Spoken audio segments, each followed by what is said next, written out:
Quero convocar, convidar, agradecer os que estão aqui na 7ª reunião virtual do Caminho da Graça em Santos. Já foram 6 encontros os que foram conduzidos pelos manos queridos do Caminho da Graça. Senhor, eu não fui buscar nenhuma grande reflexão, eu tampouco estive detido em leituras para poder estar aqui, para trazer o que procede do coração, o que enche a alma, o que ocupa a mente, e desse modo é que eu venho a vocês vivendo a mesma situação, a mesma condição, o mesmo contexto que cada um aqui. Nós estamos vivendo o mesmo dia, a mesma hora, o mesmo tempo, a maioria de nós no mesmo país e na mesma região. O que eu quero dizer com isso é que nós estamos contemporâneos, exatos, do contexto que estamos vivendo. Isso significa que a maioria de nós, então, está vivendo um tempo novo, um tempo diferente, um tempo que nossa geração ainda não tinha experimentado, nós ainda não tínhamos experimentados viver um período de quarentena, ou ao menos agora, onde a coisa afrouxou-se um pouco, um período de distanciamento uns dos outros. Se esse período não fosse raro, não fosse estranho, não fosse diferente, nós não estaríamos reunidos assim, usando das tecnologias para estar online. Se esse período não fosse diferente, nós não estaríamos tão longe de gente querida, de familiares queridos. Então, e que palavra eu posso trazer para quem está enfrentando exatamente esta condição de ameaça de morte? Porque uns chamam de exagero, de zelo, outros estão mais perplexos do que deveriam. Entretanto, todos nós estamos sobre as ameaças de adoecimento e em uma baixa proporção de morte. E no caso dos idosos, numa letalidade mais alta, que pode atingir 15% deles ameaçados de morte. A morte nos ronda. Vocês entendem? Está todo mundo percebendo que, a despeito de estarmos vivendo normalmente nossos dias, mais do que outrora, como sociedade, a morte nos ronda nos dias atuais? Sim ou não?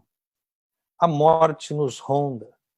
E daí ronda nossos pensamentos, penetra nos nossos sonhos, transforma-os em pesadelos, torna-nos, a maioria de nós, mais prevenidos, porque, obviamente, logicamente, nenhum de nós quer padecer da enfermidade e muito menos vir a morrer em função dela. A morte não é uma boa notícia. A morte, olhando pelos olhos existenciais do lado de cá, ela não é algo que possa ser recebido com alegria. A morte, o desfalecimento da vida, o deixar de existir como conhecemos e concebemos, o final da atividade de todas essas células, dessas conexões aqui neurológicas que fazem trilhões e trilhões de sinapses por starts elétricos. a morte do corpo, daquilo que a palavra de Deus chama de este tabernáculo, o se tornar pó, a morte tal qual Eclesiastes a lamentava, quando dizia também em Provérbios, para que vai servir a morte se na morte não vou poder ir te louvar?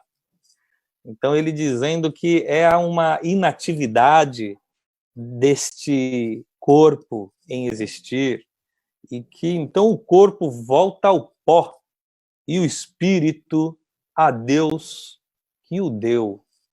Quando exalou, suspirou, inspirou, deixou entrar fôlego de vida nas nossas narinas. Muito bem. A morte, repito, não é boa notícia. Eu lembro de um papo que eu tive com meu avô quando ele estava beirando os 90 anos, meu avô espanhol. E eu perguntei, vô, agora que o senhor está quase morrendo, qual que é a sua sensação? Qual que é o seu sentimento? E ele me respondeu uma coisa tão interessante. Tinha uma bronquite crônica bem complicada e tirou o inalador da boca, desligou o motorzinho e me disse, Neno, olha, quanto mais me aproximo dela, menos a desejo. Então, eu olhei para aquele corpo cansado, doente, cheio de dias, farto de existência, que tinha existido numa guerra, que tinha perdido filhos, que tinha enterrado a esposa 10 anos atrás, que tinha passado todas as frustrações da vida. Olhei para ele e me choquei, que aos 90 anos ele não estava cansado. E ao contrário, ele disse, quanto mais me aproximo, me acerco dela, menos a desejo. Então veja, se a morte não fosse um problema tão grande, não precisaria de uma solução tão grande.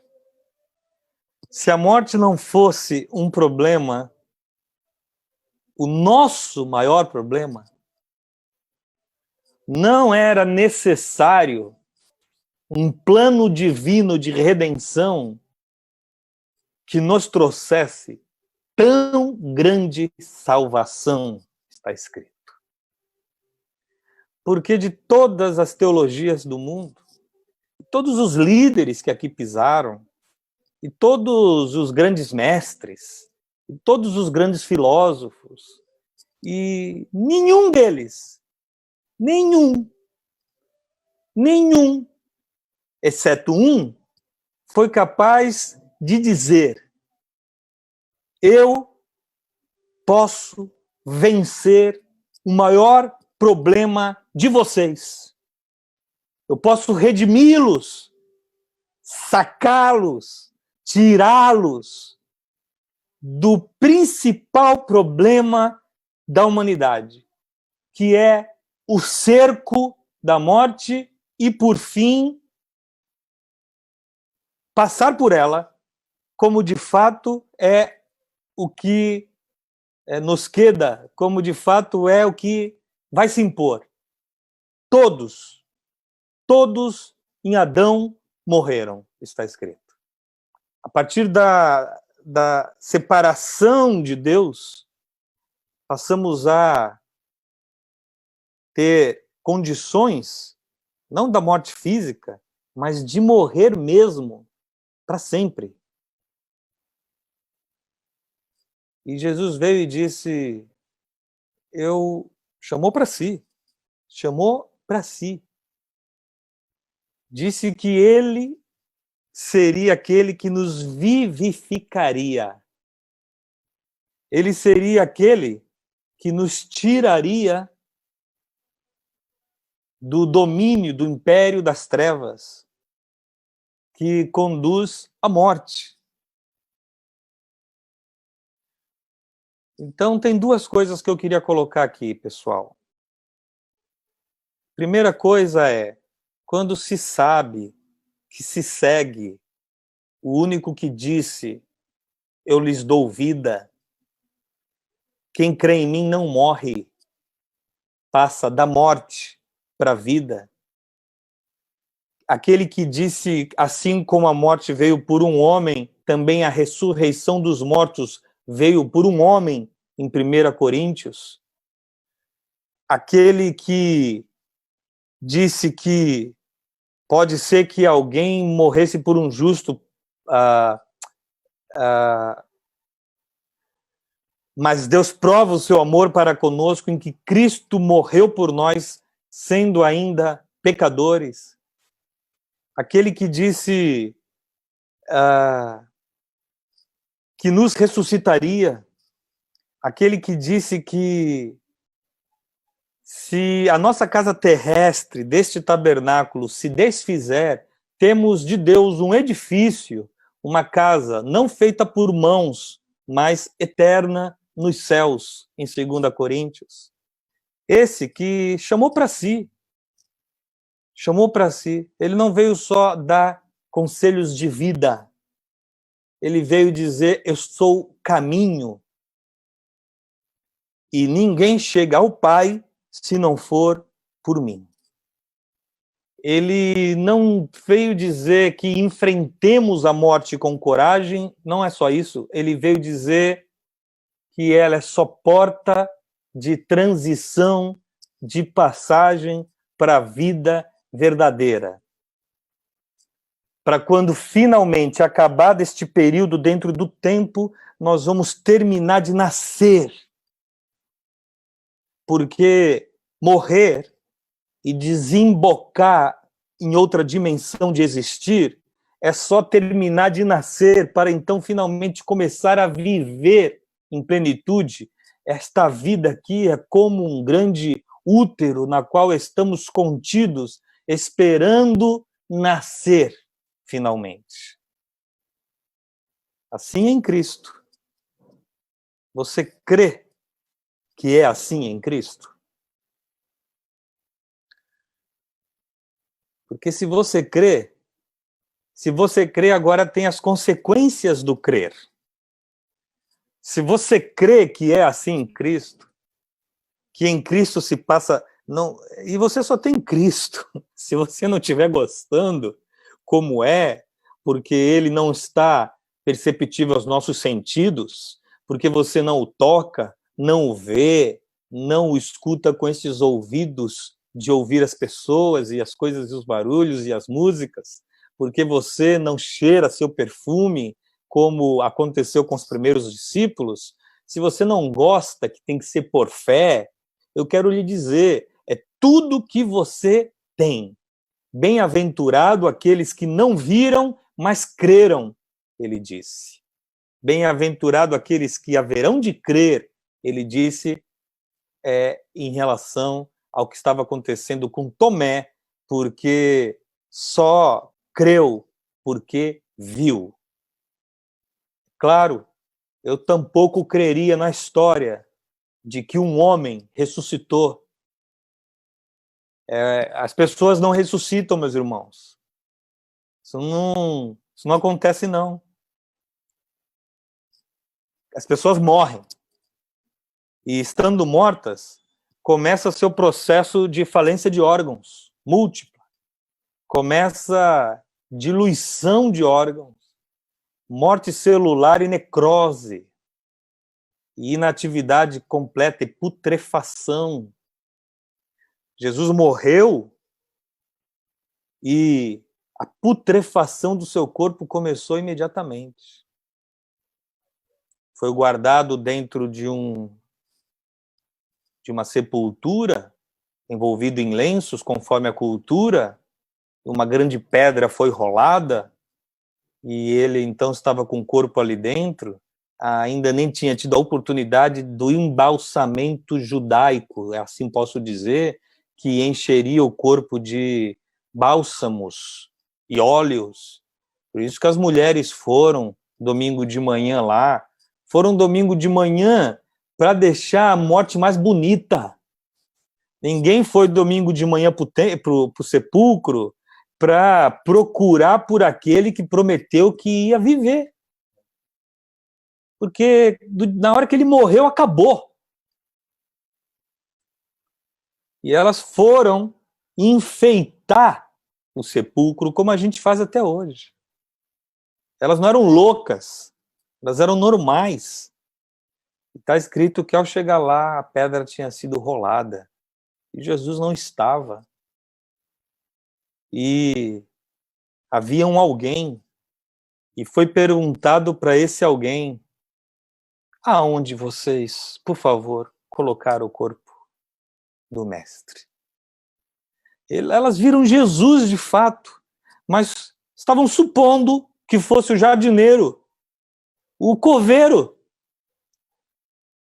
Viram Jesus ressurrecto, mas não conseguiram enxergar porque até para vê-lo ressurrecto precisava de uma dimensão extra de fé, porque é loucura crer que alguém sozinho se auto-ilumine e sem que alguém o tire dali, como já aconteceu nas histórias bíblicas de ressurreição de um e outro, alguém dali sozinho, viesse a viver novamente, de novo funcionando todas as suas funções, mas agora também glorificado, vivificado, espiritualizado. Ele era diferente porque já não era só carne, mas seu espírito, junto com o seu corpo, o fizeram, a palavra diz, glorificado, de modo que ele podia comer, é verdade, mas também ultrapassava paredes. Se encontrou com os discípulos e Tomé não estava, e quando vão dizer a Tomé, Tomé, obviamente, como eu e você, não crê. Claro, você creria. Não creu. Mas aí, então, Jesus volta a aparecer para eles, e Tomé está presente, desta vez, e Jesus fala-lhes em geral. E eles estão embasbacados, estão bestificados, estão assombrados. E Jesus está falando e fala especialmente a Tomé, e o constrange. Mas não briga com ele. Jesus: Tomé, vem cá. Bota a mão. Bota a tua mão aqui, nas feridas. Francamente, já nem precisava, né? Nem precisava. Jesus estava vivo ali diante dele. Tomé nem queria. Não, faço questão. Bota a mão agora aqui, olha. Bota a mão aqui. Aqui do lado. Bota a mão aqui.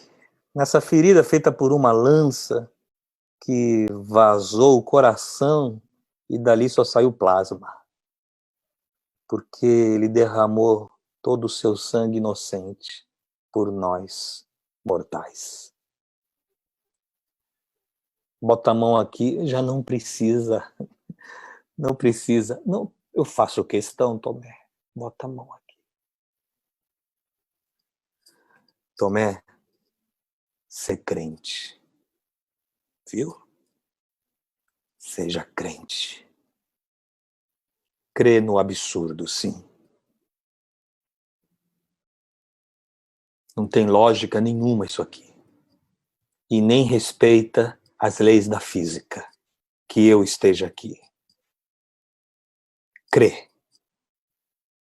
Porque bem-aventurados, felizes serão os que não viram, os que não verão, mas vão crer. Ser crente. Crê.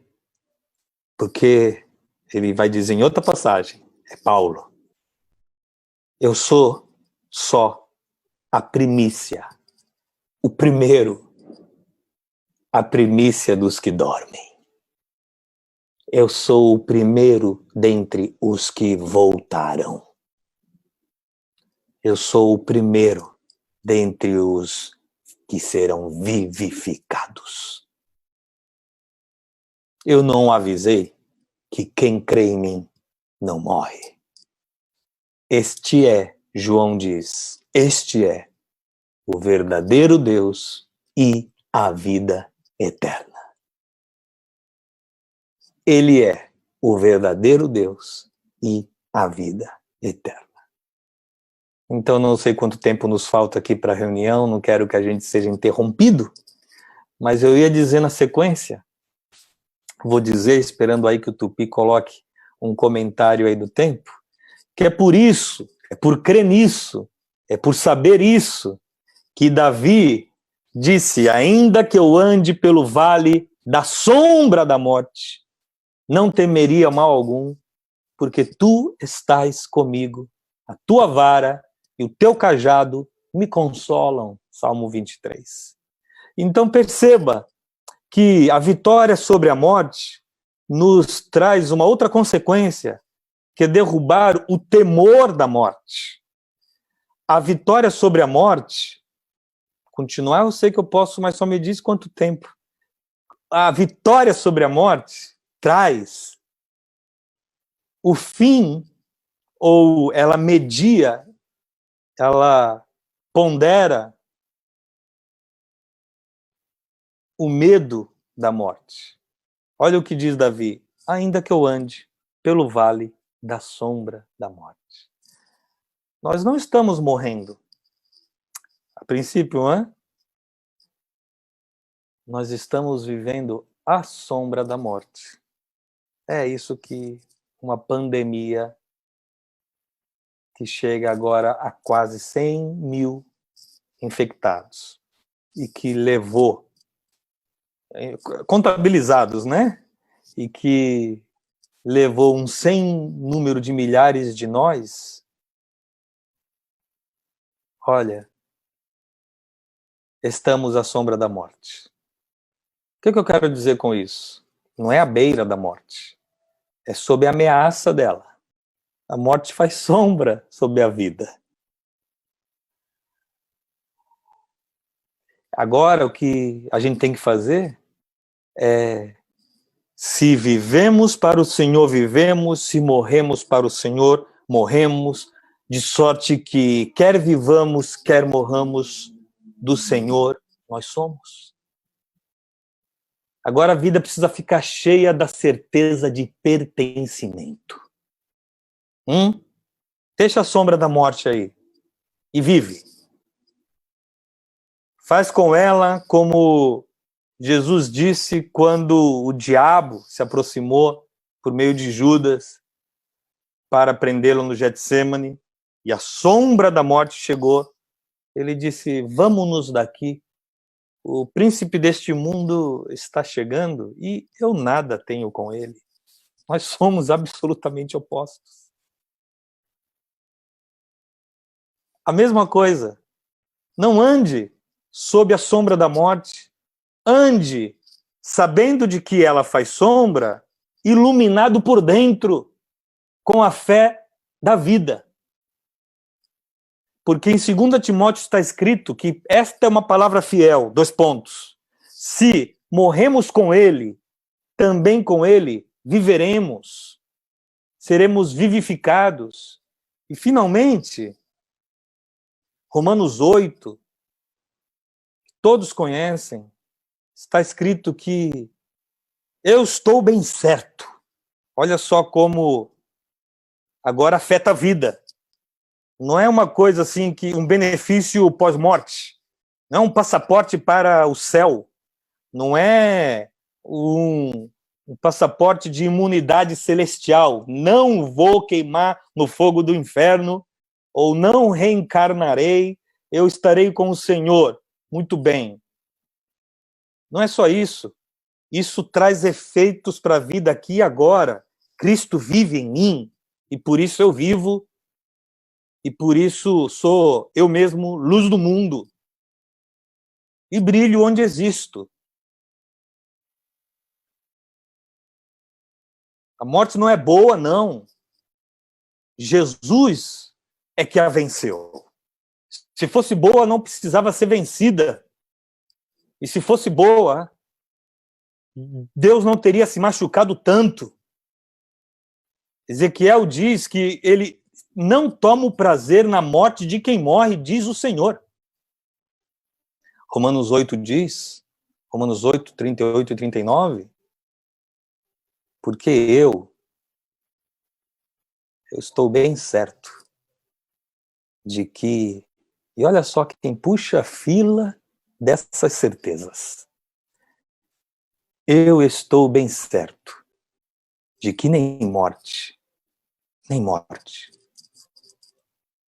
estou bem certo de que nem o coronavírus, estou bem certo de que nem os prejuízos financeiros, e nem a vida, e nem os anjos, e nem os poderes, e nem o presente, e nem o futuro, e nem a altura que eu não alcanço, e nem a profundidade para a qual não quero descer, mas nem qualquer outra criatura, vírus algum.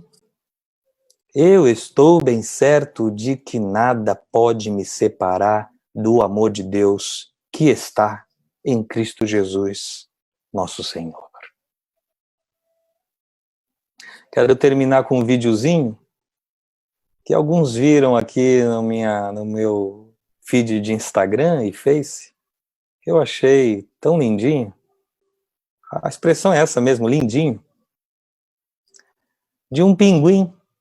E o Caio vai pôr para rolar esse vídeo.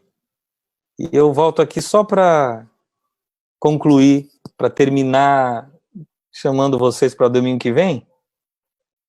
Mais um vídeo que diz direitinho, metaforicamente, o que eu quero lhes dizer. Estava vivendo a vida dele lá no mar, ele conhece, mas asfixiado por um plástico, foi socorrido fora do mar. Olha ela aí, devolvendo a vida.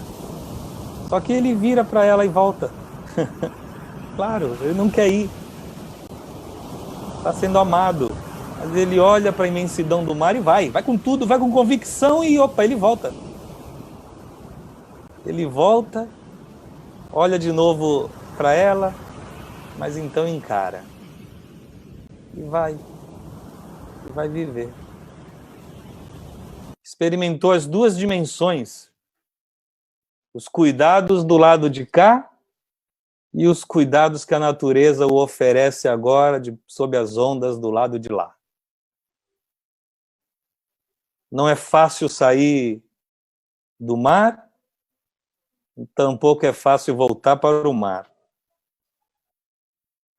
Mas o mais importante é que, seja aqui ou seja lá, nada o separou do amor. Eu queria dizer para todo mundo, agora que nós estamos encerrando, estamos aí em 30 irmãos queridos, nada vai te separar do amor de Deus, meu irmão, nunca. Passe o que passar e haja o que houver. Semana que vem, estaremos aqui com a 8ª reunião virtual do caminho, até que todos possam se encontrar presencialmente. E eu quero dizer a todos que estamos orando, pedindo a Deus que esse tempo passe e que as pessoas parem de morrer, que nós paremos de morrer, porque ainda que haja do lado de lá quem nos espere,